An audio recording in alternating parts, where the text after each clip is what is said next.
Cinema എന്ന് പറഞ്ഞാൽ വെറുമൊരു നേരം പോക്ക് മാത്രമാണോ? അല്ല, അതൊരു സമൂഹത്തിന്റെ ഉള്ളിലേക്ക് നോക്കാനുള്ളൊരു കണ്ണാടിയാണ്. ആ സമൂഹത്തിന്റെ സ്വപ്നങ്ങളും പേടികളും അവിടെ നടക്കുന്ന പ്രശ്നങ്ങളുമൊക്കെ നമുക്ക് സിനിമയിൽ കാണാൻ പറ്റും.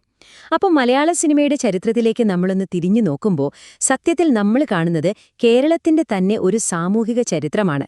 നമുക്ക് ആ കഥയുടെ തുടക്കത്തിൽ നിന്ന് തന്നെ തുടങ്ങാം. സിനിമ ഒരു രാഷ്ട്രീയ പ്രവർത്തനമാണ്. ഇത് വളരെ ശക്തമായൊരാശയമാണല്ലേ?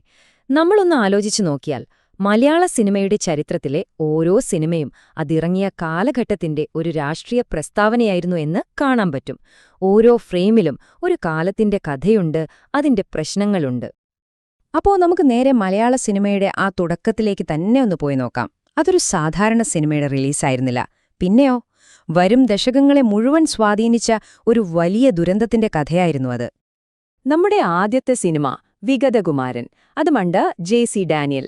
അദ്ദേഹം കാണിച്ചൊരു ധൈര്യം എന്താണെന്ന് വെച്ചാൽ, അന്നെല്ലാവരും പുരാണ കഥകൾ സിനിമയാക്കിയപ്പോ അദ്ദേഹം ഒരു സാമൂഹിക വിഷയം തെരഞ്ഞെടുത്തു.